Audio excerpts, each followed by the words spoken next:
Hi there. You're listening to the Belly Dance Geek Clubhouse, and I'm your hostess, Heather Wayman.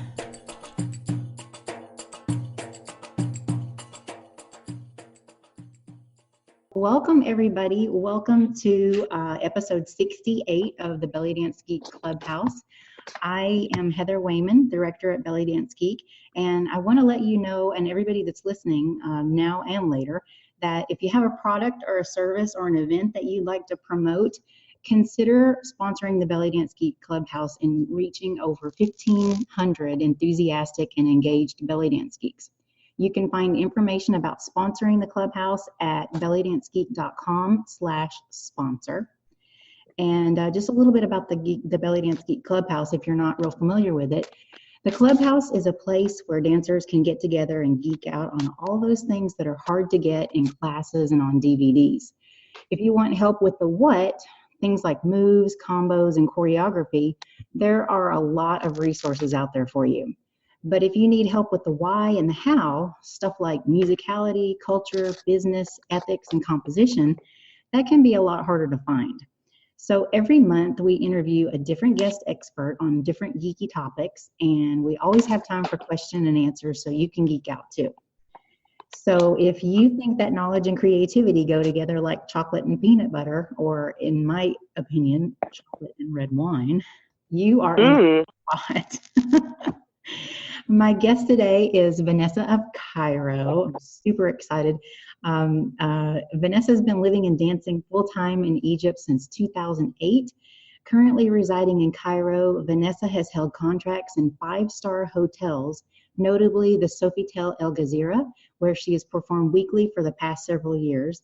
In addition to hotel shows, events, and cabaret performances, Vanessa has recently performed as a soloist and started acting roles in plays and productions in several theaters, including the famous Balloon Theater, where the Rita Troupe and the Kalmea Troupe rehearse and perform. Vanessa is an on-staff master teacher at Nile Group Festival in Cairo. She currently is teaching private and group workshops in a wide variety of styles. For example, rock sharki and many of the Egyptian folklore dances in Cairo and internationally. Previously based for 6 years in Sharm el-Sheikh, one of Egypt's most prized tourist destinations, Vanessa is the first American woman to create, own, and operate a production company in Egypt. While in Sharm, Vanessa held contracts at the Four Seasons, Hyatt, Marriott, Sonesta, Hilton, Tropicana, Movenpick, Concord, and Stella de Mar, to name a few. Vanessa holds a Bachelor's of Fine Arts degree in ballet from Texas Christian University. Woo-hoo, go Tex! Bringing the element of her classical dance training to whatever style she is teaching, Vanessa helps her students reach a higher level of excellence. For more information about Vanessa, please visit her website at vanessarocks.com. That's rocks with a Q. Welcome, Vanessa. Thank you so much. I'm so happy to be here. Thank you, Heather, for inviting me. And thank you, everybody who's on right now. I'm thrilled to be sharing this time with you. It is a pleasure to have you with us.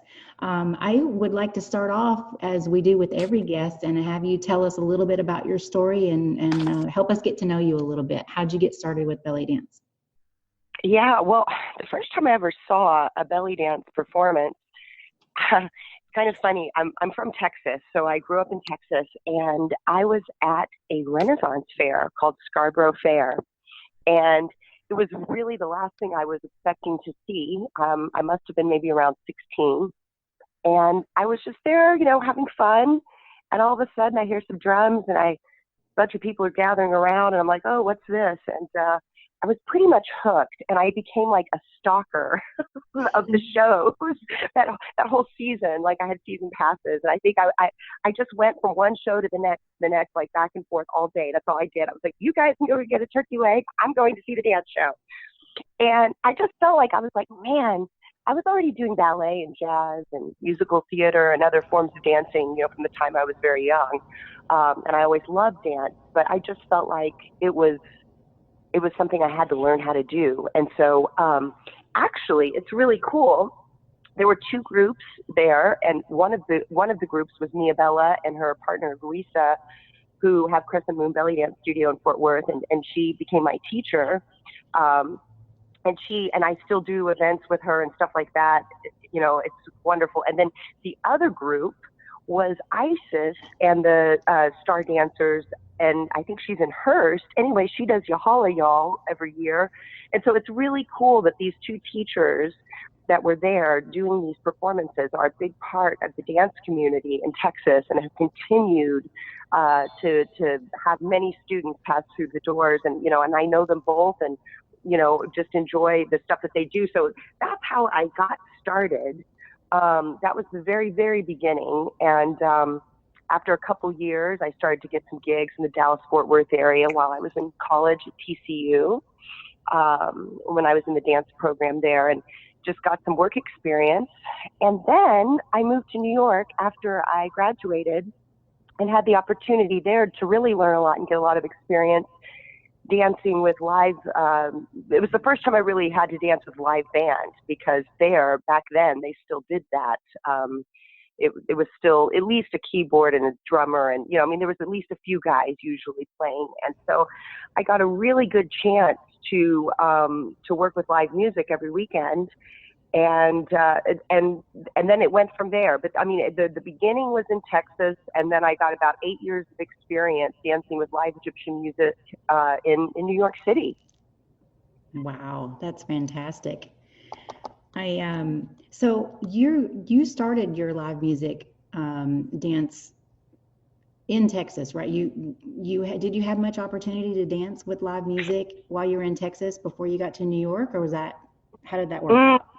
Yeah, no, not so much at that time. I mean, well, it's kind of funny because when I started, we were still, it was like the mid-ish 90s. So I do remember making mixtapes. And if any of you remember, like, you pause on the double tape deck, and then you're like, okay, now I want this song. And I mean, it was crazy. But no, I mean, back then it was kind of like there weren't big festivals and events like there are now. I mean, there would be haflas, and I mean, if you got invited, you were on the mailing list. Like, you were literally getting like letters in the mail telling you about these events. This was back in the day, you know. I mean, I didn't even have an email address back then. So it was one of those things where I really did not have the opportunity to dance with live music. It was really in New York when it happened. So I think in Texas, it was pretty much Lebanese nightclubs and restaurants. Everything we did was with a CD or a DJ. And I think that was about it.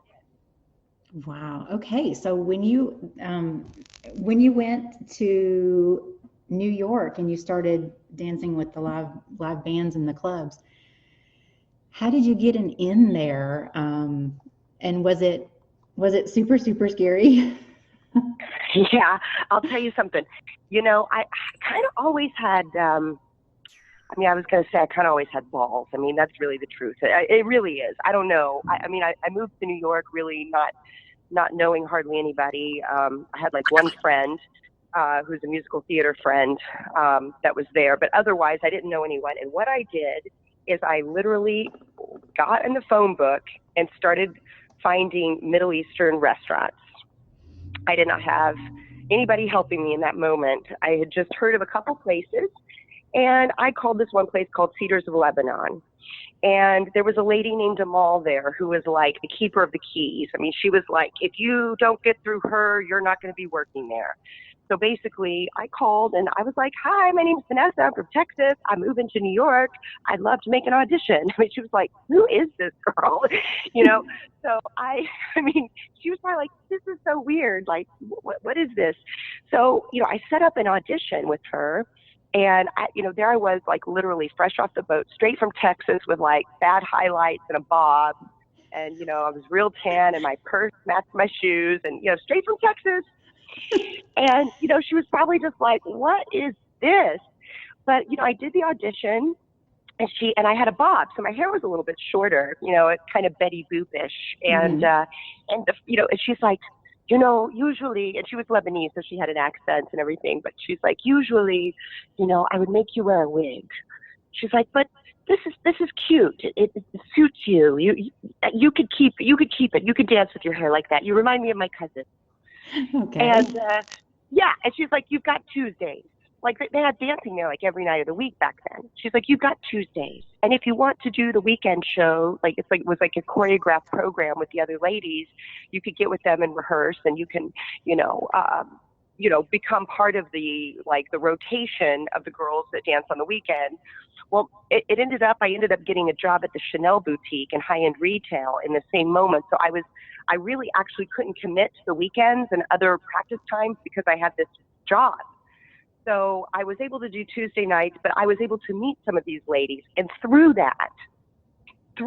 meeting the ladies, I met a couple of them, and one of them, Yasmin, Yeah. she was working and doing booking in some of the places, and her husband at the time was a keyboardist, and he was working at places. So I got some gigs in Bay Ridge, Brooklyn, and some other places through them. And it was through Yasmin that I met Gamila El Masri, who became my mentor later. So it was really interesting how one thing kind of led to the next. But if I had never called Amal at Cedars Lebanon, I never would have met Rehana and Yasmin and some of these other ladies that, you know, gave me gigs and that were very kind and very nice to me and introduced me to the community and made me feel welcome. And then meeting through their events, then finally meeting Gamila, who's the one who kind of, you know, kicked my butt and got me in line and said, you know, handed me the Mahmoud Reda VHS tape and said, yeah, you're okay. You got a few more things to learn though. Watch this and learn, because I see that you've got she really was. I mean, she told me all the things I needed to hear. It wasn't, oh, that's nice, honey. She's like, yeah, you're good enough. Yeah, you're good. Sometimes I don't think you're really doing our dance, but, you're working and it's okay. She's like, but you could do more. And she goes, and I see in you the capability and the possibilities for more. And I want you to be able to do those things. And she handed me that VHS tape that was really worn and, with the squiggly lines, like you can hardly see, you can't even hardly make everything out. But, with Farida Fahmy and Mahmoud Reda and the real, the original gang, and Right.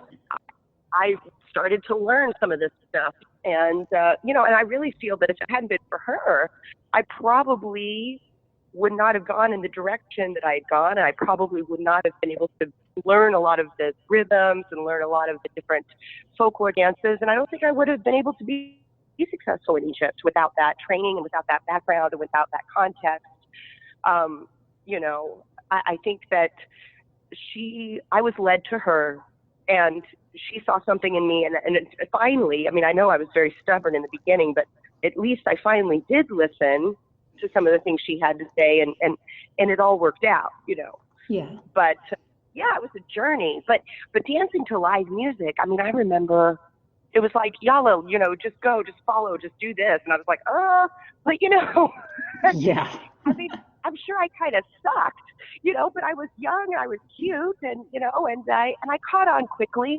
I remember, they did a certain program that kind of went in a certain order, and the next week I was better, and I started to learn the entrance pieces. And I think most of the time they played Cecil Hossein or Princess of Cairo or something, and those were pretty catchy. I mean, I'm pretty good with music, so I would just remember what he did, and each time I would just be like, okay, ooh, I got this one. Ooh, I got that change. Oh, I was ready for that, and that's kind of how it was. I really learned on the job. I learned as it was happening through osmosis, and I feel that you can take all the courses you want on live music, but until you get that experience, there's a difference between the practice and the rehearsal and the actual performance and when it's happening. Exactly.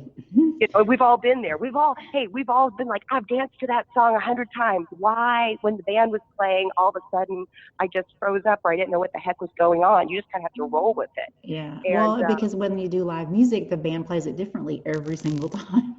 And that's why you got to get ready for anything. And I learned that without being too scared, because I just got thrown into it. So finally I was like, well, hey, this is just how it goes. And I wouldn't beat myself up if I missed a little something. I'd be like, oh, I'll get it next time. Or, oh, okay, this is going to repeat. I'll catch it then. And, I just kind of had a very sort of, it's the people want to enjoy themselves. They're there to have a good time. They're not there to watch you hit every single accent. Exactly. So I just kind of got to where I was like, let's have an overall good show. Let me have an overall, if the people are happy, if they're singing along, if they're, getting up and, of course, if they're getting up and throwing money, that's lovely. But, just let's let everybody have a good time and say, hey, we want her back. We liked her, and that's, to me, that was the goal. Just, get through it without falling down. Yeah, or having a costume malfunction. Yeah, right. Try not to, make sure you're wearing shorts and, and so that was kind of how it all started in New York. And That's invaluable experience, I must say, invaluable. Yeah. You mentioned networking. I didn't mean to cut you off. I was just going to say, I'm actually very sad that there aren't so many venues now that are having the live music opportunities. Some of them are, but usually it's like for the singers, and then, they'll let the dancer dance to CD in the break. And it really kind of breaks my heart because I think there's a lot of dancers out there that aren't getting these opportunities. And it makes me sad.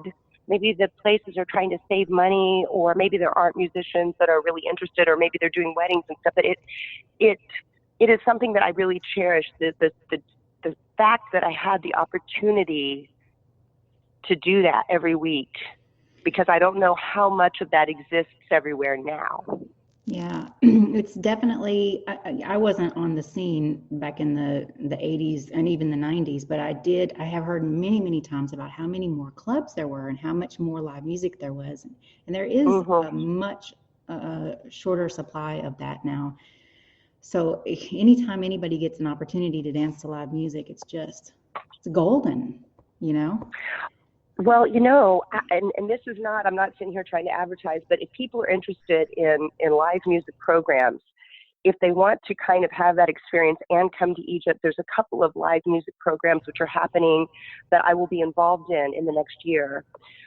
One of them is with Kitty Sharif, and it's the musical Heart of Egypt, and that's happening in October of this year. I believe it's like the 6th through 10th or something like that. Yeah. I'll be teaching a rhythms workshop, but Nesreen, who's a soloist at the Raida Troupe, she'll be teaching Saidi. Nora, who's this amazing singer, she does Kulthum repertoire. She's going to be singing. There's going to be live orchestra, and basically the entire intensive is all with live music. So it's awesome. Incredible. Yeah, I've been seeing those advertisements. Yes, and Teddy is amazing, and she danced in Egypt, and she's just a wonderful, just really all about the, just promoting the good things that this dance has to offer. So that's in October, and then the following, in 2020, I'm also going to be teaching in Luxembourg at another live music intensive, which is Simone and Tina, one lady from Italy and another from Germany that are organizing this event, and I'm super thrilled to be teaching there. And then one of the days they're going to do a class with Kyria, who's the last Gawazi, and she's in Luxor, Kyria Mazin. And there's going to be a Saidi class with a male folklore dancer. And so it's going to be amazing. And that is in the beginning of April 2020, I think around the 4th through the 10th or something like that.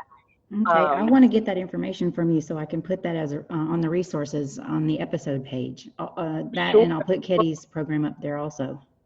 Absolutely, but really, if people are wanting to have that chance to really delve into it and have the opportunity to work with the live music and to just go step by step, and each day you just kind of feel it like seeping into you a little bit more and more. And and then it's an incredible feeling because you're in Egypt already, so you just get to submerge yourself in the whole environment and experience. And I highly recommend for anybody that can take the time off to do it. It's an amazing investment for you, for your students, and and for your audience if you're performing. Yeah.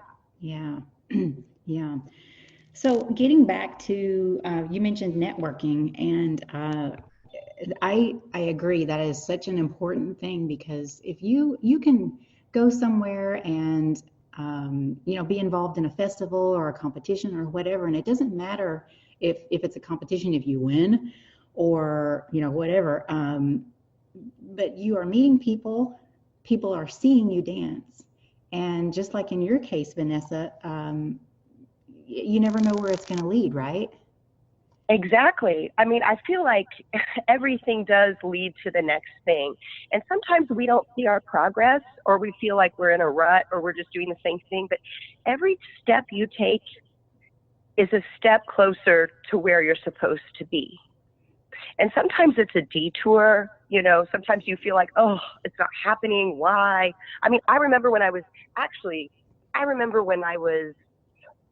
this had to have been about 15 years ago. I was still in New York. It was before I went to Egypt, and I felt very discouraged because I felt like, what the heck am I doing? I'm just doing the same thing. I feel like a hamster on the wheel, but people aren't taking me seriously yet for teaching, even though I've got experience. It's just, it just wasn't the right time for that. And I felt very stuck.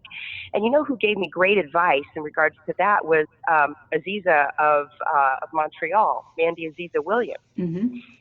Aziza was just like, you know, you may not like it, but, you know, it might be good for you to do some competitions because it'll get you out there, or to just attend a lot of these workshops and perform in the gala show, you know, if you don't want to do the competitions, but be there, get seen, meet people, and, you know, and start to just, it was like, you need to start networking. You need to get yourself out there and meet the people. And it was really good advice because you can be in your bubble, and that's where you're going to stay.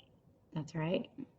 And so she said, you know, you may not like competitions. I did a couple competitions, and I'll tell you, I won fourth place 2 times. But like half a point or 1 point. Oh, yeah. I'll tell you. Yeah, Dr. Mogadawi, I remember one time crying. And he goes, you're a good dancer. He goes, but, you know, that's not the point. You know, sometimes people win.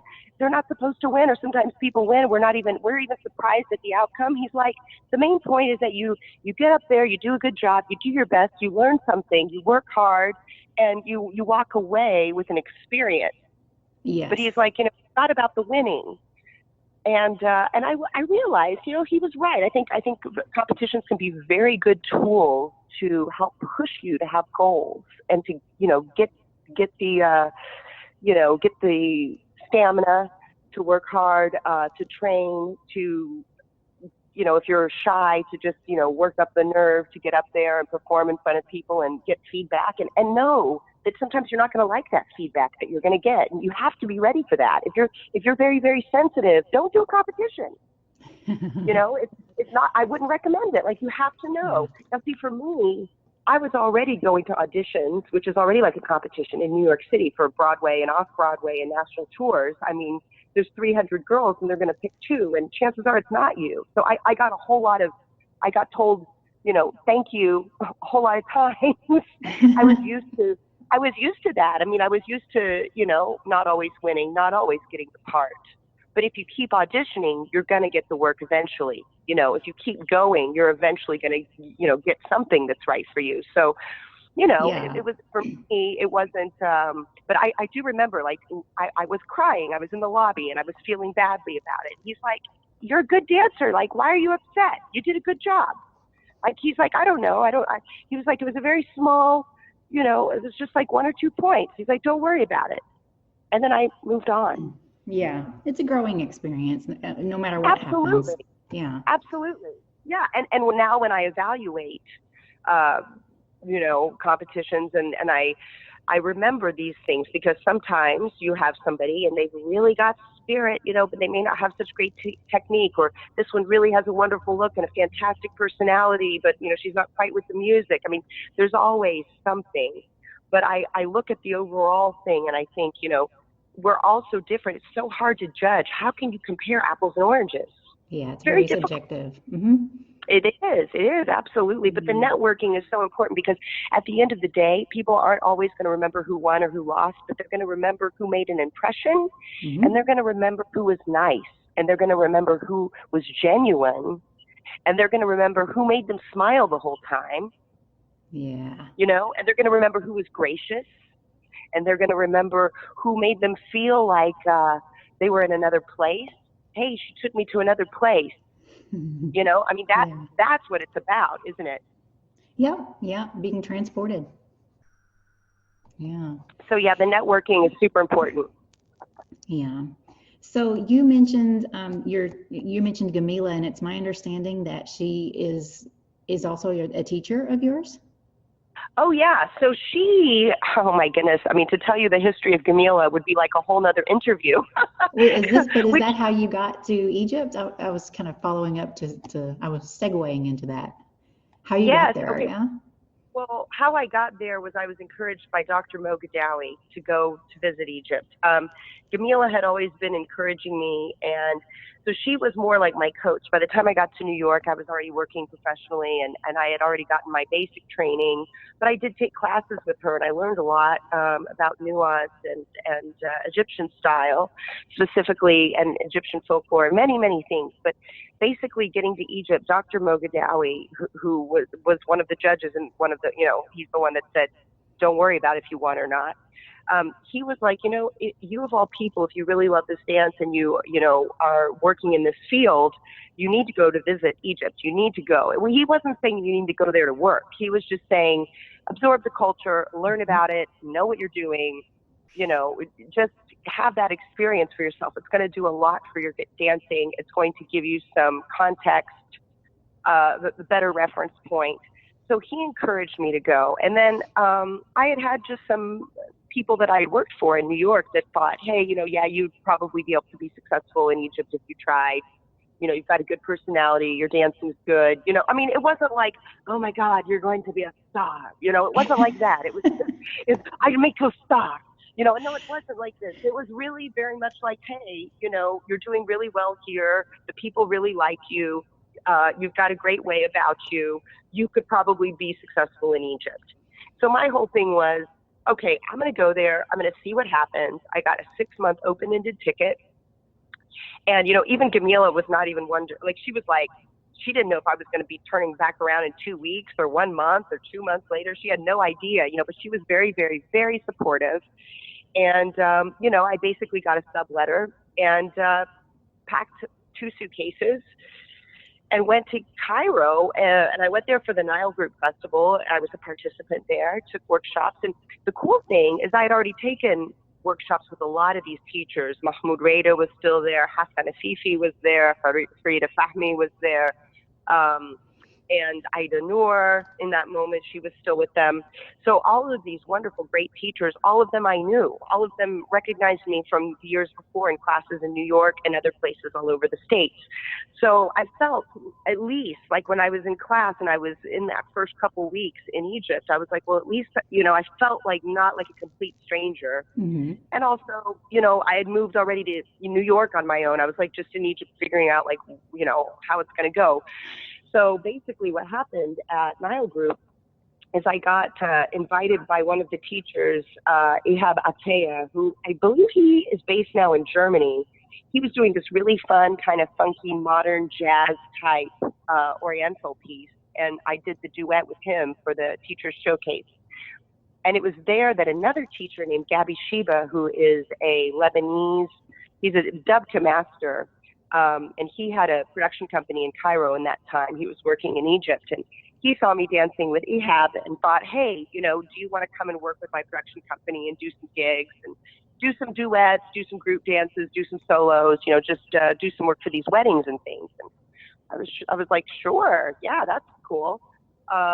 So, I did a few gigs, and I met a lot of dancers who worked with him, like from the Reda Troupe and other folklore groups, probably Kalmea too, but specifically certain people that I know that I met then, exactly then, are still with Reda Troupe.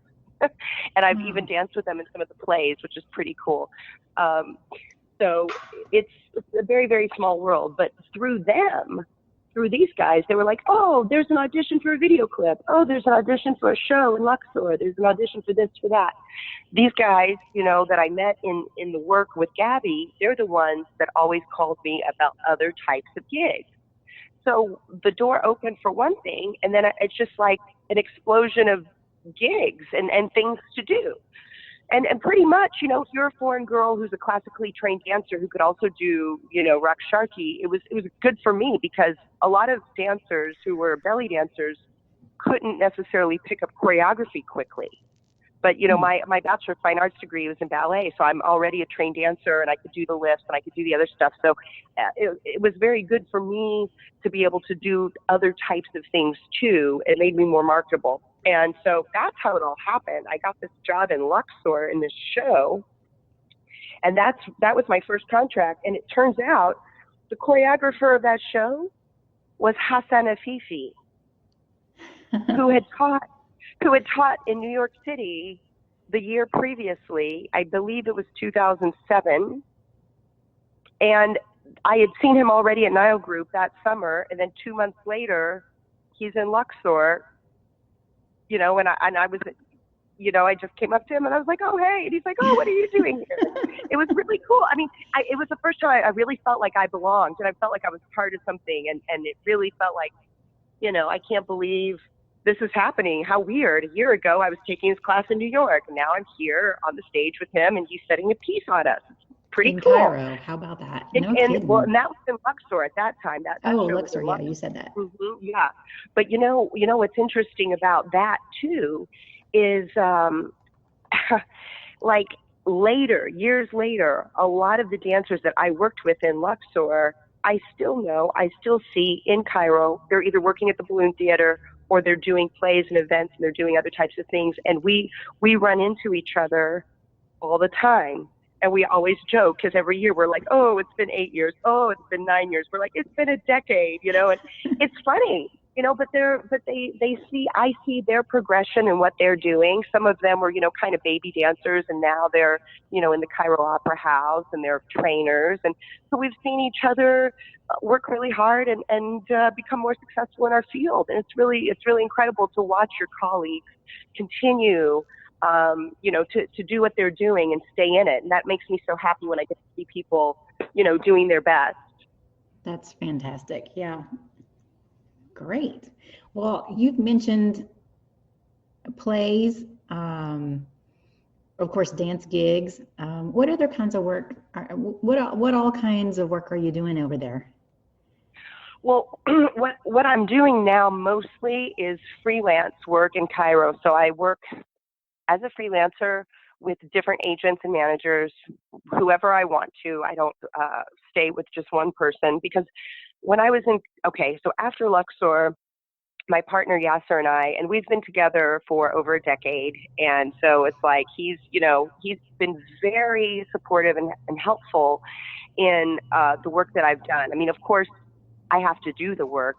Mm-hmm. Nobody can get the work for you, but he's been very helpful in the sense that he helps organize things, and he basically helped me. We ran this Egyptian folklore group together in Sharm el-Sheikh, and that was a wonderful experience. So what I did there, I'm not exactly doing that in Cairo now, although a lot of those dancers that worked with us, we're still in contact with, and we still hire freelance, or we still work with them sometimes. But the work we did in Sharm el-Sheikh was we created an Egyptian folklore dance team. And then later, as the demand got larger, and as we grew and became more well-known and got more contracts in the different hotels, we created an international dance show. So I had foreign girls who did belly dance or international dance, and some of them did Egyptian folklore. And then I had Egyptian dancers who did Finun Shabeya, which is the Egyptian folklore group. And then we had tenor dancers, and then we had belly dancers, some of which were Egyptian, some of which were foreign. And then we had about, at certain times, at a time in Sharm, we had about 50 contracts in different hotels. So we worked 7 days a week. 50? 50. Wow. We worked, yes. I didn't sleep much. I don't guess so. I'm going to tell you, it was good. This was the biggest learning experience I've ever had in my life. I mean, New York was great. College was wonderful, gave me a degree. This was the real learning experience of just learning about the culture, learning about dealing with people, with managers, all types of personalities. And you had to make that company. You had to get all of the licensure and the paperwork and everything, and make sure that you were on the up and up with all that too. I bet that was a challenge. It was a rigmarole. It was a situation. And I'm telling you, like right when I first got there, of course, immediately you're a foreigner, you're the new kid on the block, and I definitely had some haters like immediately. Somebody didn't like that I was going to be at this place and that the venue wanted me every day, and it was taking away from what this other group had. And they called the Nakaba. There's the Nakaba and the Musanafat. Basically what they did is they called them to say, there's a foreigner dancing here at this time. And, they were basically just trying to get me into trouble. Oh, boy. And at that moment, we were starting to make the paper for Vanessa Show Productions, which would have been like an umbrella sort of company, so that for the hotels, we had permission to work in these hotels, but not in nightclubs. Okay. Mm-hmm. So now this type of paper and how they did the system in Sharm is different than it is now, and it's very different in Cairo. But back then there were some, they definitely had some exceptions, and there was some leeway. But because we were also going to do a folklore group, I got a lot of respect from these people because I was giving people a lot of work, and they liked the work that we were doing. Well, what happened is this person called them up and tried to make a problem for me, and they came and they saw my show. And it was not what they were expecting. They came up to us afterwards and said, well, there's some people that certainly don't want you here, but you're a very good dancer, your costuming is good, you're very respectful, and you deserve to be working. And they, right on the spot, said, we are going to make a special letter of permission until you're able to finalize your other paperwork to give you permission to work in these venues. Now, that doesn't exist now. I mean, basically what happened was kind of a miracle. And it was certainly just kind of like one of those things like, oh, thank you, God. Like somebody tried to mess me up, and then it's like I got rewarded somehow. It's just crazy. But basically, that person tried to make a problem for me, and it put me more on the map with the people who had to say she works or she doesn't. Mm-hmm. And they're like, no, she works. Wow. Well, so everything happens for a reason. It does, and it's kind of weird, but I really do feel like, having the respect of people is super important, because at the end of the day, these guys, they still come and see my show. Like when I'm performing at Nile Group, they come and sit at the table, and they feel proud. Like, hey, remember her way back when? Remember her 10 years ago dancing at that place that they wanted to kick her out? They wanted to make a problem. I mean, the same guy that came to see the show, I literally just like 3 months ago saw him at the Nakaba Club, and he came up and shook my hand. Oh, wow. Nice. I know. But I mean, it makes you feel also like you're part of something, and people appreciate you, and they come up and they want to say hello. I mean, that to me is priceless. Yeah. So 10 years, right? 10, 11 years. How has it changed in all that time since you've been there? It's been an incredible change. We could say before the revolution and after the revolution, but I don't even think it's really that. And some people would say the revolution changed all of it, and it's possible. I think social media also changed a lot of things. So when I got there, the music was different. The music that was popular was different. Mm-hmm. When you would see the local people dancing, they were dancing a certain way. So back then, you could say 2008, 9, 10-ish, there was still more of an Oriental style. Even if a guy got up to dance, he was kind of dancing a little bit more Oriental style. And if you wanted to show up the belly dancer, it was just kind of funny, because they would do the hip drops, they would do shimmies, they would do certain steps, big hip circle and all that. Well, as Sha'abi and Maraganette and some of these other styles came to take the forefront a little bit, the steps became different. So the children who were born, who are growing up watching other types of video clips of different types of music, they're not doing the soft Oriental style as much. It doesn't mean that it doesn't exist or that some of them aren't. I'm just saying the majority. You'll see girls dancing like boys. You'll see guys doing kind of vulgar stuff, or like just very, very freestyle kind of hip-hop-ish sort of moves. And you'll see girls doing that too. And so basically, if you're at a nightclub, or if you're at a disco or whatever, you'll see anyone who's 20 years old is dancing a certain way. Anyone who's like 35 and up is dancing a little bit different way. Huh. And it has to do with when they were born and what they're exposed to and what they listened to and how they grew up and what was around them. Yeah. So it's really interesting because, seriously, if somebody was just born in the year 2010 and now they're 9 years old, they're dancing a certain way. And it's not the same way the kids 10 years ago were dancing because it's evolved and it's changed. Now, to me, it's a little scary because, okay, let's say we have ballet. We have classical ballet. Well, if you go to see the Nutcracker every year, it's about the same. I mean, you're gonna see classical ballet vocabulary. And just because hip hop exists, or tap, or jazz, or any musical theater, any other style of dance, ballet remains ballet, and the appreciation for it remains intact. And it continues to be taught in a certain way with a system. But it's not a folklore dance; it's a classical dance. Mm-hmm. So the Egyptian dance it's more organic and it's coming from the music. Now, people will say, oh, Kulthum. Well, this music from Kulthum was not made to dance on, by the way. Yeah. People sat there in a chair wearing formal clothing like they were going to the opera and listened to her. I mean, nobody would even sit and listen to anybody and sit down anymore. I mean, maybe you go to a concert, but people are on their phones taking pictures of themselves. I mean, they're not even sitting down paying attention. Even the audiences are different now. Like, you know, it used to be everybody was watching you and they're clapping. And now it's like, okay, what they'll do is they'll take a video of you. You don't even know if they're taking a selfie of themselves or they're taking a video of you. And then they're busy posting it instead of watching your show. It's crazy. Where they're watching your show, but it's like they're too busy holding their phone. Like, it's very different. I mean, people do still show appreciation, but it's a different sort of thing with everybody on their phone. Also with social media too, there's some people who are very, they hardly did anything, but they look like they're extremely famous and have done all this stuff, or they didn't do much, but they have a video that went viral, and then all of a sudden, boom, they're famous. And then you have these super talented people. You know, it's just very different. It's very, and I hope that I'm not I hope I'm explaining it in a way that seems tangible, but I think so. Good. Well, yeah.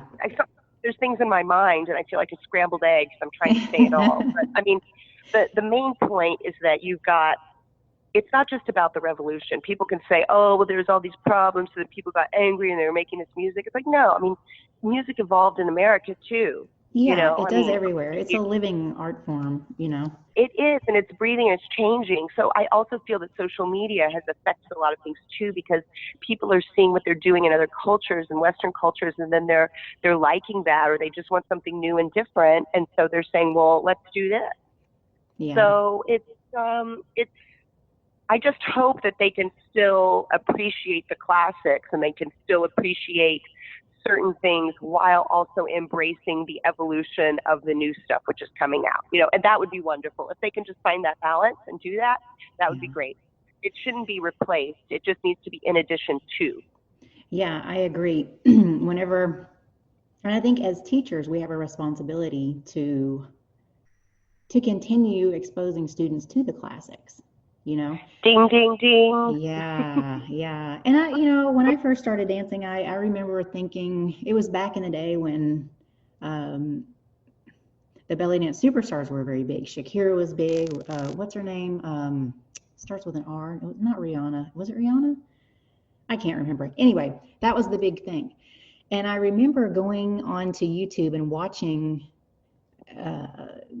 some of the golden era dancers and thinking, because I'd heard of them from other people, and I would watch and think, gosh, they're not moving very much. I don't really get it. It just doesn't seem like, I don't get it. And then it took years and live music to go back and see and understand what was happening and what they were doing. And yes. And now I appreciate it. I mean, it's been several years, but I do appreciate it. And I do expose my students to that and those videos and try to explain to them, okay, here's what you might be thinking. Here's what I want you to look for. Yeah? Yes, you know what? You're so right, because I feel like sometimes, and it's just getting more and more out of hand because it's all about flash and show. And the thing is yes, it's great to have wow moments, but we shouldn't rely on just flinging our hair around the whole time, or super, super overly, I mean, there's nothing wrong with sexy costumes. Okay. Look, I like a little leg. I mean, there's nothing wrong with, costuming yourself in a respectful manner, but it is still sexy. You don't have to try to be sexy though, because you already are. But I feel a lot of the movements now are just, I remember Hassan Afifi telling me in New York at the show, and I remember I was working really hard for this number that I did there. And he told me, he goes, "You're a good dancer, but you need to calm down a little bit." He goes, "Sometimes it looks like," he did. He pulled me aside and he goes, "Sometimes it looks like you're doing gymnastics out there. You need to calm down." And you know what's funny is I think that if he saw some of the stuff that's going on now, I mean, what I was doing was nothing compared to, some of the really crazy looking, just everybody, it's like a competition to see who could do the craziest stuff. And to me, I'm like, well, that's not the rock sharky I fell in love with. I mean, that's not Egyptian dance or, belly dance, really. Yeah, and the thing is, it's an evolution.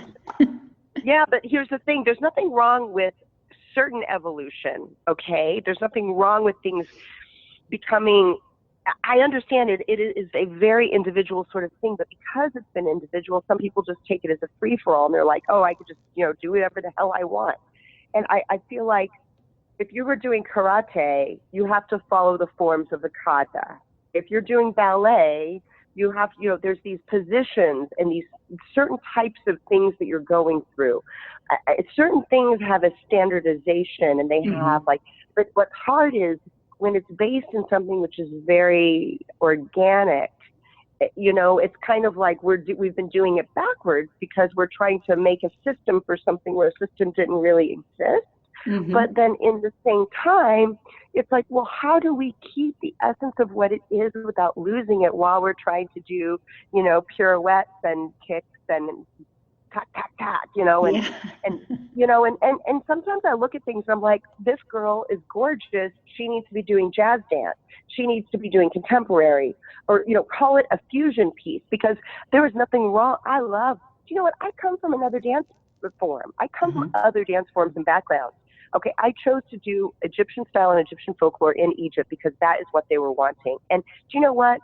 I could have done a cartwheel going into the splits, and they would have gone, oh, look at that stupid American coming over here thinking he could do our dance, and then look what she's doing. But now it seems like that's what some people are just like, well, this is my style, and this is what I'm doing. And it's kind of, to me, slightly disrespectful. It's like kind of try to follow what it is you're calling it, what you're doing.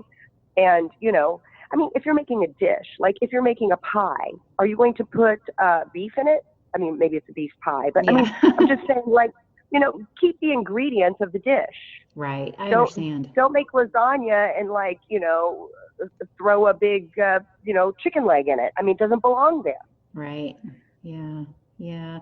That Yeah. was The crazy evolution of things is sometimes interesting and painful to watch. Anyway. Yeah. And then, you can't say anything because then people think you're being a hater or you're being mean. But the way I see it is, good is good. Stick to the form.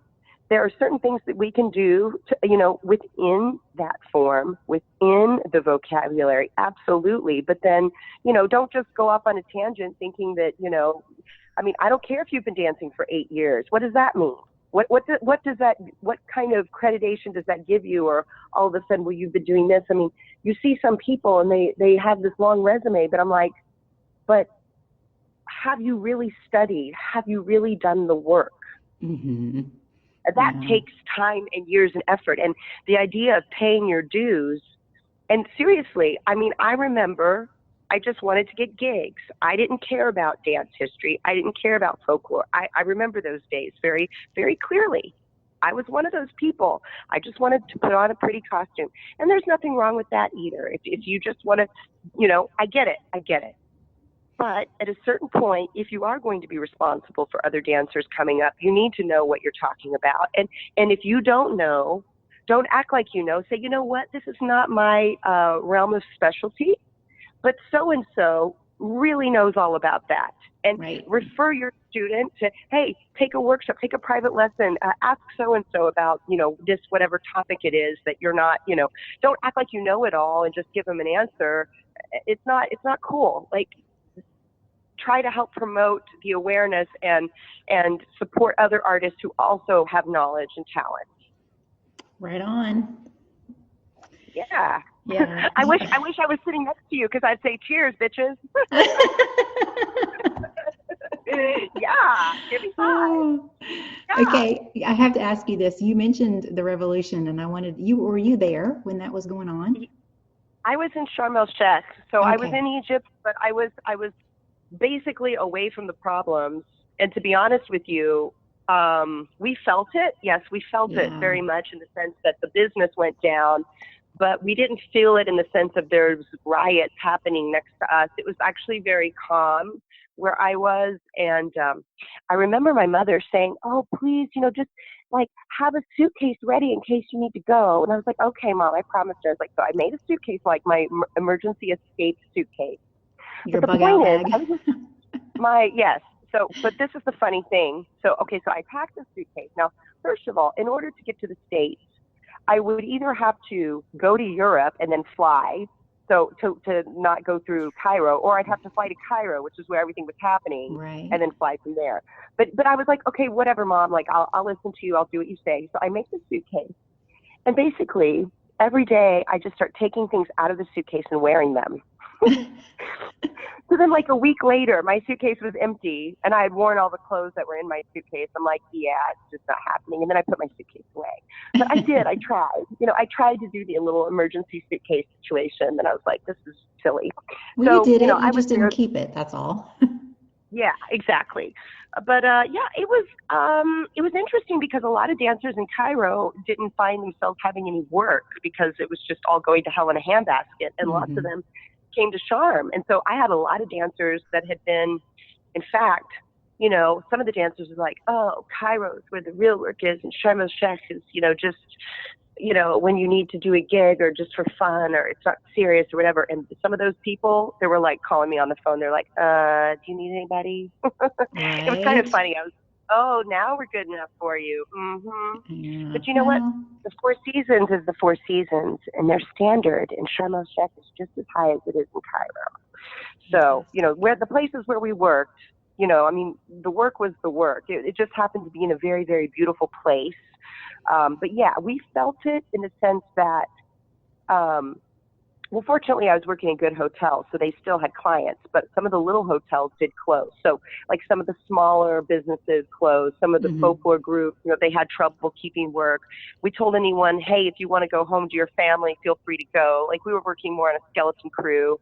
I was living in like really nice apartment, and I was like, oh, I got to get out of here. And like, I'm going to the cheaper rent place. Like, I don't care. Like, I'm just, I mean, literally, like I made changes immediately to help save myself. I told everyone, you've got a job, but we're working on a lesser salary because we're taking less money because we've got less work. Like we were working in some places 7 days a week. Like at Four Seasons, we had maybe 5 shows a week, and then the band and the talks and the singers, and we're working other days. And then they go, oh, we're just going to go to 2 days a week. One day belly dance show, one day folklore show. And yeah, so you still have to have the people there. You don't want to like send everybody home and then you can't do the work. But yeah, the work dropped considerably. So I had huge overhead and less income. So it was pretty, let's just put it like this. There was some time where I was like eating a lot of eggs because eggs are cheap. If you ever get into a bind, just eat eggs. You'll be fine.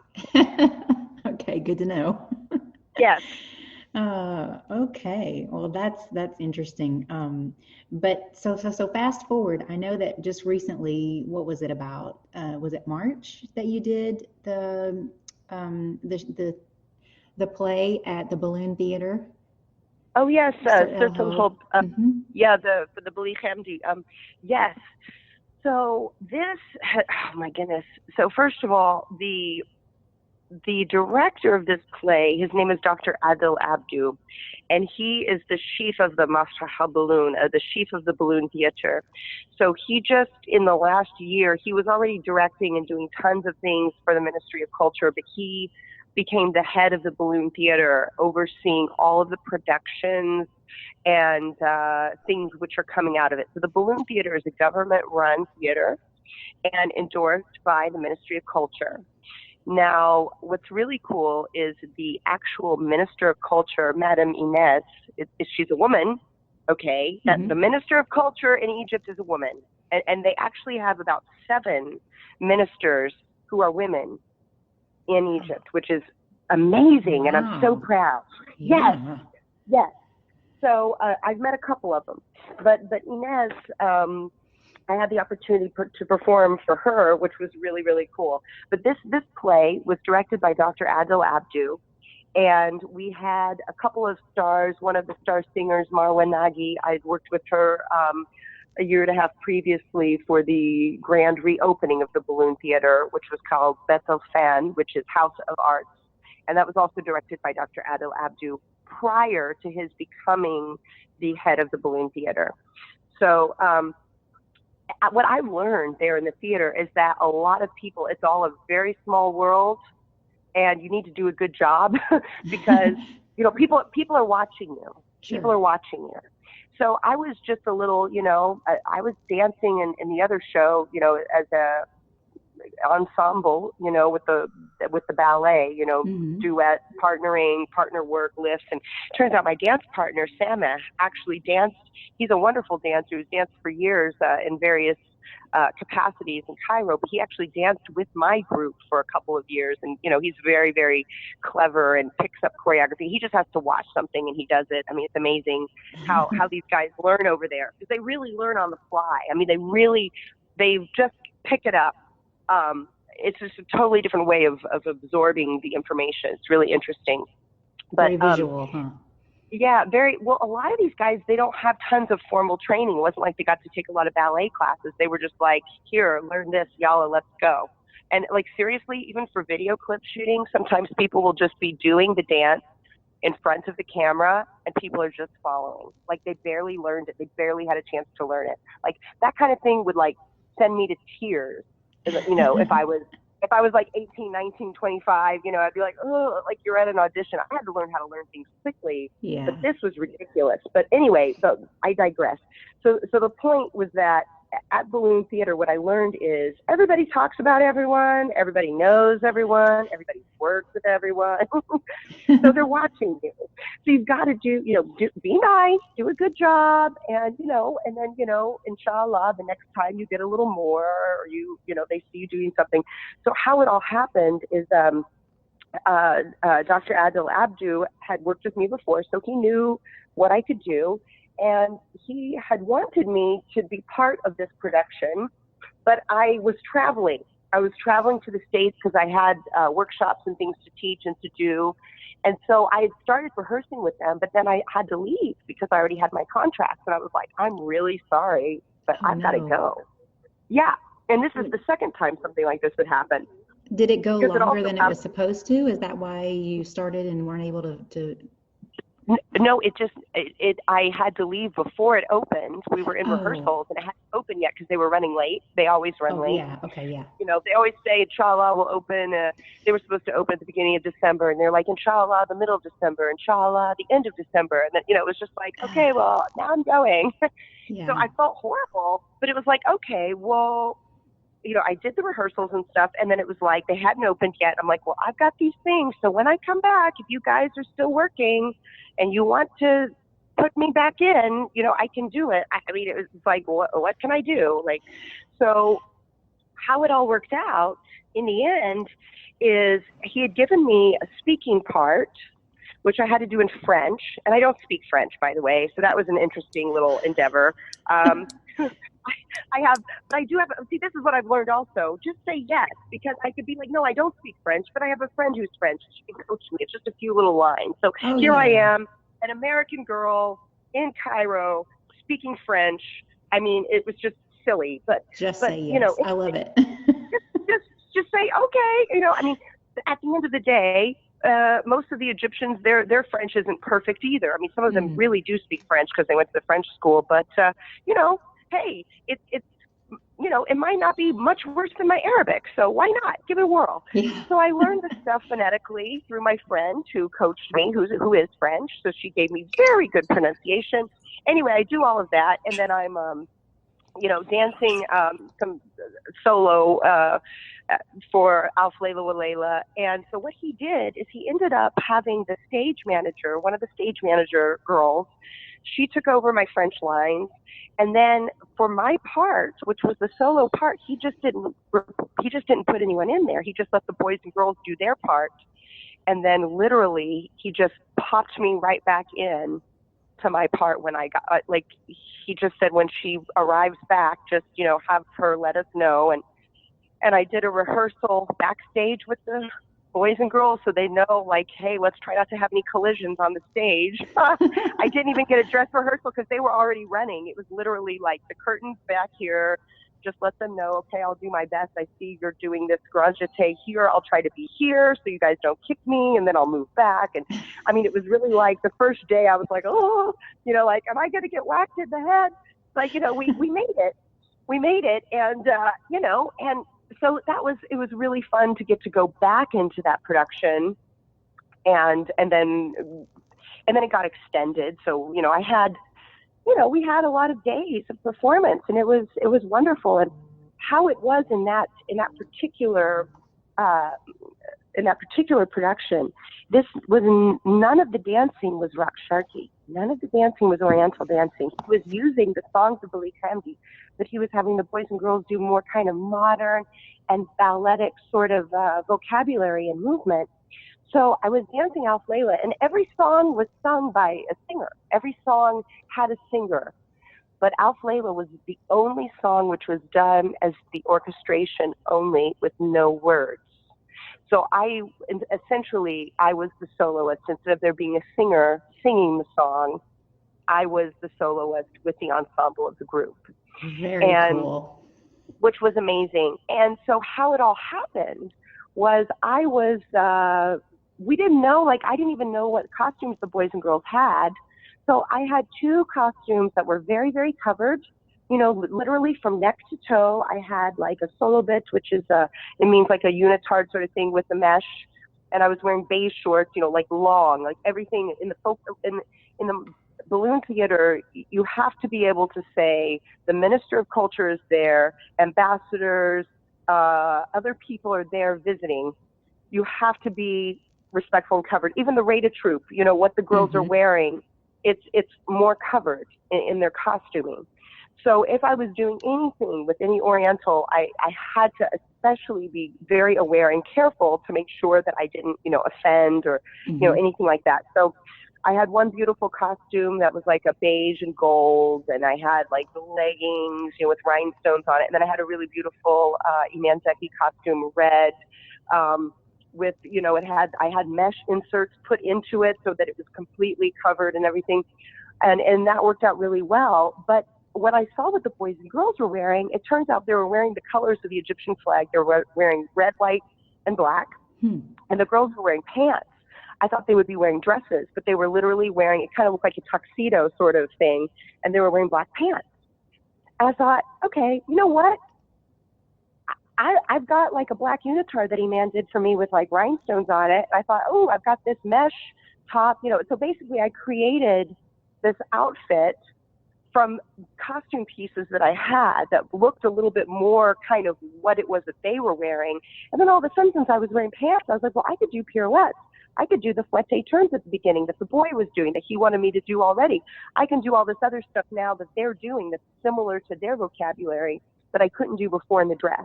Right. So the director was loving it because he's like, well, now you're really mixing the Oriental with the ballet vocabulary. So I got to do, and he pretty much let me do whatever I wanted. He allowed me to improvise. I mean, I did a set, like I kind of created a choreography from that, but he let me take the vocabulary of what he had given the boys and girls to do, and then I made my part based around their vocabulary and my vocabulary. And I felt so honored that he gave me the freedom to do that on that stage. That's amazing. Because who knows if I'll ever have that again. I may never have that again. because they like to micromanage you. But it was wonderful to have that experience. Mm-hmm. Cool beans. That's an interesting story. Thanks for sharing that with us. Yeah. Yeah. Well, so you've been there for a little while.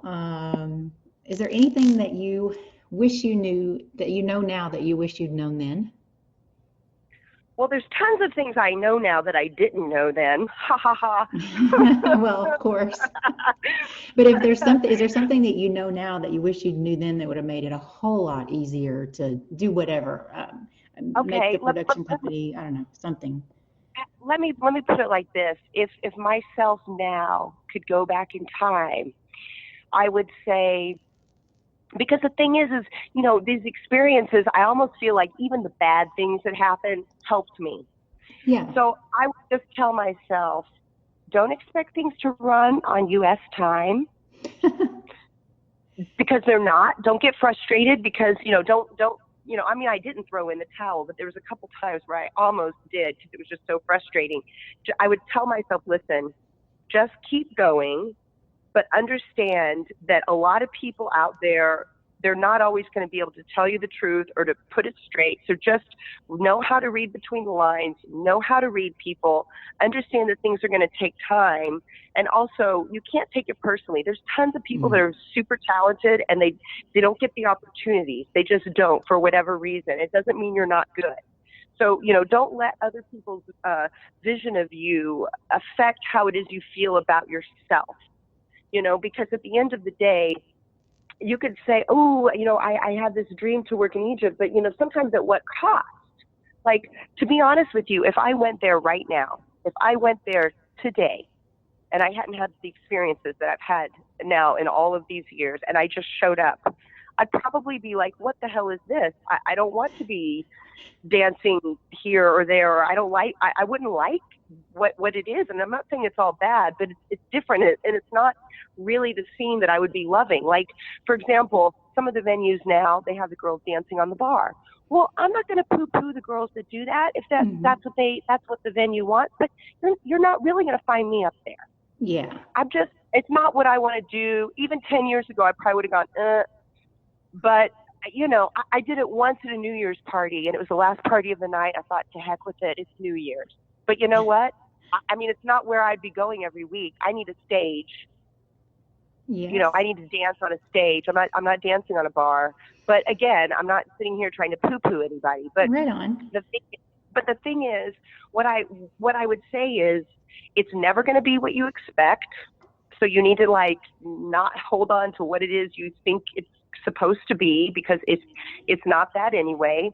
Really pay attention to what people are saying to you, because sometimes we just hear the things we want to hear. So be very kind of aware of how things are going, and then be true to yourself. If something doesn't feel good, or you don't like it, or it's not what you believe to be right for yourself, don't compromise your integrity for anybody or anything, because it's just not worth it. No. And I don't feel that I did that, but there was a lot of times where I found myself going, and I'm the hard one. I think I'm the one a lot of people go, because, I stand up for myself. And I when I had a group, I stood up for my people. I would. Sometimes I feel like the girls, they can just change in the bathroom. And I'm like, there's a backstage area. You're going to need to unlock that and have it ready for us next week, or we're not going to be here. They just kind of would treat you like, any other group. They thought they could just do whatever. And I really had to stand up. So, yeah, I would just say, understand that things are going to happen in their own time. You can't plan anything, because anything that you plan, it's not going to go that way. And you just have to be ready. You have to expect the unexpected. You have to have a plan A, B, C, D, and E, and be true to yourself. And if something doesn't feel right, stand up for it. Stand up for yourself, and don't get pushed around. Right on. Good advice. I think you might have covered it. I have another prompt here for myself to ask you if you had anything to add to advice that you would give to dancers considering a career or work in Egypt. Anything to add to that? Yeah. Yes.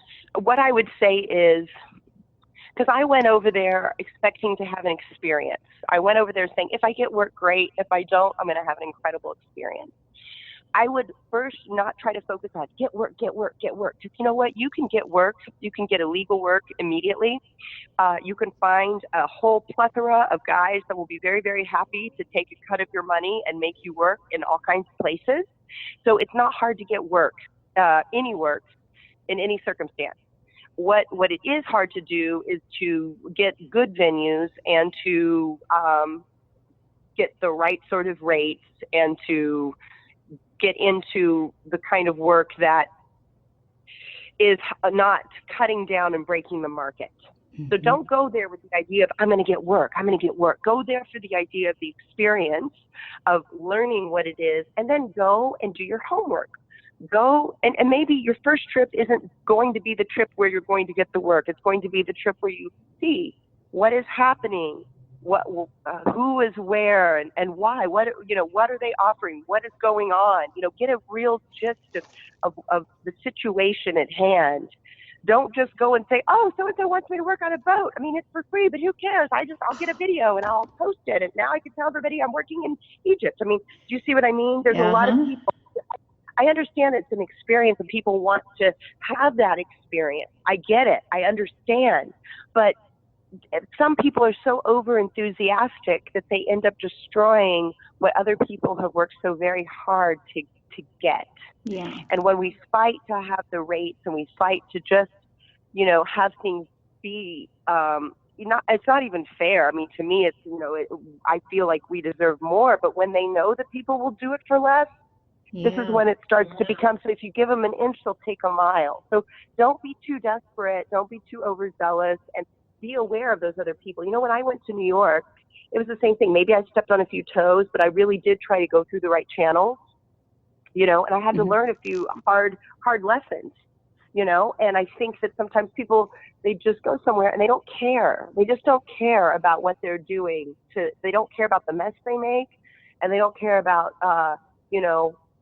what they do in their time there. They just want what they want. They want their videos. They want the experience. They want the pictures. They want the exposure and all of that.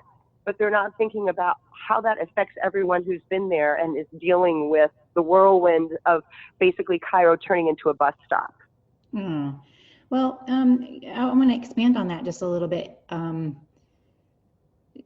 I'm sure that probably happens fairly often, but do you think also that it might be that they go thinking, well, I'm going to go and I'm going to do this and I'm going to do it, for free or whatever, because if I do this thing, then there'll be more and it'll be paid then, Do you think that's some of it? Well, maybe. I mean, I can't understand how somebody would do that, because to be honest with you, you can do an audition somewhere, okay? And it could be in the daytime, or it could be a paid audition, or you know what I mean? Or you're doing, or say it's somebody else's show and they've invited you and you do a song. I mean, that's okay. You did a song to be seen. That's an audition. But work is work, and other people get paid to do that work. Right. So I totally agree. Yeah. I mean, to me, it's just kind of like, I don't really know what goes on in the minds of people. But, I think some people, they just would rather have the recognition than, caring about the integrity of the entire thing. Now, that doesn't really, and to be honest with you, most of that stuff doesn't really affect me now. But I'll tell you, even when I had a group, we were always asking for more money and we would take it. And some groups were very happy, even though they didn't like the fact that we came in and took tons of work, we drove the prices up. Yeah. So then they would come and they would undercut us, and they would still be taking more than they used to take. Wow. That's unfortunate. Yeah. But anyway, I mean, like I said, it's always going to be like that till the end of time. But I just feel that, if the dancers had a little bit more respect for, the overall thing, then they could try to keep a semblance of that. Now, again, this doesn't really affect me now, but it is something which is happening because kind of all over the place right now, and you see all kinds of things going on, and a lot of it has nothing to do with me or any of the places where I work, and I'm just like, all I could do is people say, ooh, what about this and what about this? You know, there's a lot of videos of people doing crazy things, and those videos go viral. Yeah. And there's a lot of videos of girls doing amazing dancing, really good stuff, and nobody cares. So, you know, there you go. You know, I think what we need to do is promote the good things and share the stuff that we believe in. And that's how we can support the arts and support each other in a positive way. Right on. All right. Well, you shared a lot of really great stuff with us, and I'm sure that everybody is happy to have heard all of this, and we thank you for sharing it. I want to do one more thing before we go to Q&As. The lightning round of your favorite things, and this is just a quick thing to, you know, kind of get into the mind of Vanessa. So I'll read them off, and you just tell me the first thing that comes to your mind in each one of these things. Okay? Okay. Okay. What's your favorite book? Harry Potter. What's your favorite food? Mexican food. Favorite base color? Favorite base color? Black. Yeah. What's your favorite splash color? Hot pink or turquoise. Favorite day of the week? Any day I get to dance. Woo! Yeah. Who's your favorite poet? Dr. Seuss. Yes. Or my grandmother. Yes. I do not like green eggs and ham. I do not like them, Sam. Do you have a favorite composer? Oh my goodness. Well, it kind of depends on what kind of music we're talking about, but whatever comes to mind. I mean, I just thought Tchaikovsky, but that's so funny because we were talking about the Nutcracker. But Tchaikovsky's good. Yeah, but you know what's funny is we were also talking about Balik Hamdi, and all of his songs are like my jam. So I'll just say both of those. Okay. What's your favorite accent when you hear people speaking? An Egyptian accent, of course. Oh, favorite juice? Mango. Favorite behavior? Behavior? Well, I guess I shouldn't say bad behavior, but it depends on what kind of bad we're talking about. But you know, I like kind of sassy. Like I like a kind of flirty, sassy behavior. Right on, right on. And do you have a favorite instrument? My mother forced me to play the piano as a child. So even though it's not really my favorite instrument, I'm really glad that I learned to play it. But I would say now my favorite instrument is the gach. Oh, yeah. All right. Excellent. Okay. Okay, before we get to the questions and answers, if people take just one thing away from this call, what would that be? It would be, well, what my dad always told me was, if at first you don't succeed, try again. And I would say that that's it, because at the end of the day, we don't just get things handed to us. You know, we have to work for it. And sometimes we feel like we get discouraged or things aren't going a certain way. You know, I was never going to make it as a ballet dancer in a ballet company. I might have the training, but maybe I didn't have the right body type. Even, you know, I teach ballet. It was good for me, and I can help others. But, you know, sometimes we don't have certain things in a certain capacity, but that's okay. We do have a purpose, and we do have a place. And sometimes you just have to see where that is. And we don't always get everything we want, but also we can get certain things we never would have imagined if we keep going. There was a really great quote that I read once, which is something similar. I may mess it up, but it was something like, you don't have to be great to start, but you have to start to be great. That's right. Great quote. Very good. Okay, I think we're ready for some questions and answers. If you have a chat box and you want to type a question in there, that's a way to do it. If you're on the phone, you can press *9 and that will raise your hand and I can unmute you. I did have, so go ahead and if anybody's got questions, go ahead and do one of those things for us.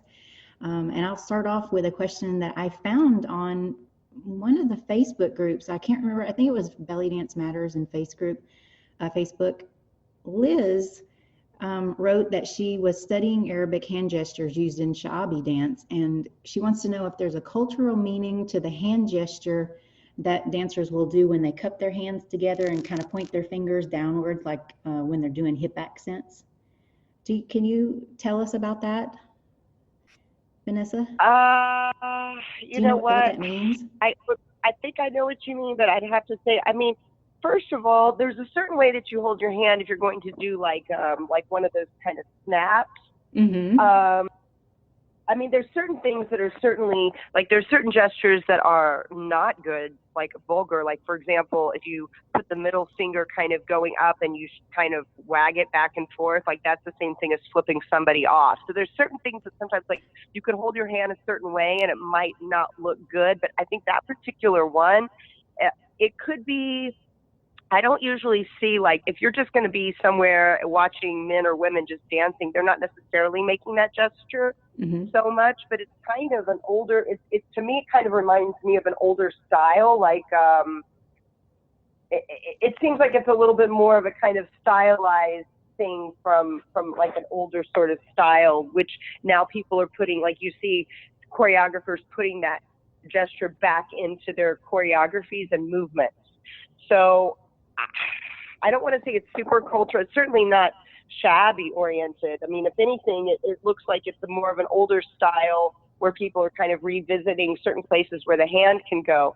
And it's the one that I think I've seen some choreographers, like, for example, maybe Mohammed Shaheen and some other choreographers, they do some really fun hand gestures, which are going with Egyptian style. And if that's what it is, if it's the one that you're referring to, I do believe that it's coming from a cultural place, but not necessarily like normal people in the street. It's just coming from like a dance culture sort of vocabulary. I hope that answers it a little bit. Okay. Well, yeah, I mean, I think it'll give some kind of an idea, a little insight into it. So, but it's not generally a specific meaning or of hand gesture used in one, I don't think means anything. No, I don't think that means anything. I mean, there's certain things like, you know, your thumb is a knife. The guys use that even in Scandirani when they're doing folklore.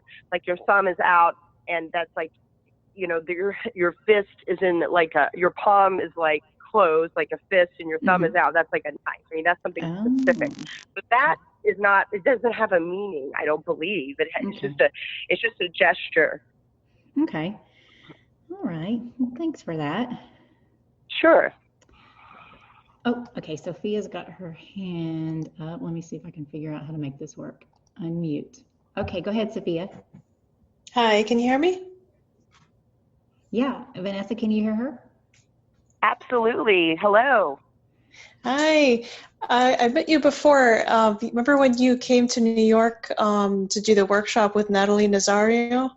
I don't know if you remember. Oh, I was actually yes. one of the participants. I'm with her dance company. Awesome. Hello. Hello. I was just wondering, you must have some stories of just the kind of getting through bureaucracy or like paperwork. Do you have some like funny memories or maybe frustrating memories of trying to get some paperwork pushed through or something, you know, to, I guess, get legitimate over there? Well, it's kind of funny because I've got tons of stories, but nothing really super funny, except for there's this building called the Mogama, okay? And if anyone has ever done their papers, you know what the Mogama is. It's like, I mean, even if you haven't done your papers, but you're just trying to renew a visa or extend your visa or do anything, it's just like the worst. It's the worst. The worst. Worse than DMV? It's just like, okay, so one time it was worse than what? Worse than DMV? Yes, it is, and it's a little bit smelly. So yeah, it's pretty bad. It's like the DMV, only worse.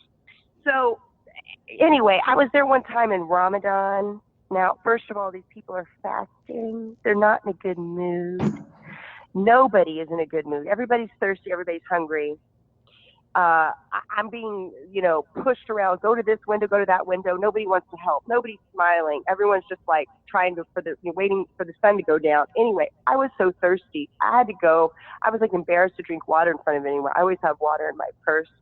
Anyway, I had to go into the bathroom, which I thought I'd probably catch like some sort of, like Lord knows. I mean, you're just trying not to like touch anything. I had to go and drink water in the stall of that bathroom at the Mogama. I'll never forget that. Ramadan in the Mogama, drinking water in the disgusting bathroom stall. It was so that I don't drink water and be disrespectful in front of the people. But like the stories that I have, most of them about stuff like that. I mean, the police getting called on me while I was dancing on the stage to get me in trouble, like that was a story. I mean, that was like, to me, that one took the cake, because I was like, oh, nice. Now they're coming up and they're like wanting to see my passport, and they're, that was pretty bad. But other stories, I had somebody pull a snake out of their jacket pocket on stage at a nightclub once. At first I thought it was a fake snake, so I started laughing, and then it wasn't. I thought the guy was going to tip me. I thought he was reaching into his pocket to like tip me, and there's a snake. So I mean, I've got some crazy stories, but most of them are like the ones that had to do with like dealing with bureaucracy. Those aren't even like, those are actually things I tried to forget. Like I don't even have a good story. That's valid. Nobody wants to remember paperwork anyway. I'll tell you something. Every year you have to renew your papers, and every year you have to go and you got to do all this stuff. Now, the cool thing is, you start to go there enough and the people remember you and they know you. And it's funny, like I would see something, I'm like, oh, I was like, oh, you guys, you painted the wall. I was like, you used to have this. Oh, you guys removed the red couch. And anyone who knows, who's been to the Musana spot, they know there was this ugly, horrible burgundy kind of red leatherish couch that we always had to sit on. I thought, how many people have sat on this couch? But anyway, finally this year it was gone, and there was chairs. I was like, what happened to the couch? And they were all laughing. I was like, what? This was our couch. What did you do with it?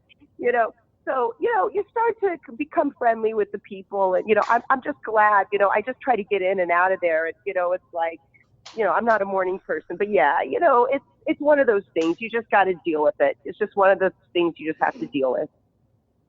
So the once a year thing you're talking about, is that the visa? The once a year, you have to renew the Musana and the Nakaba. Every year you have to pay your dues. You have to go in.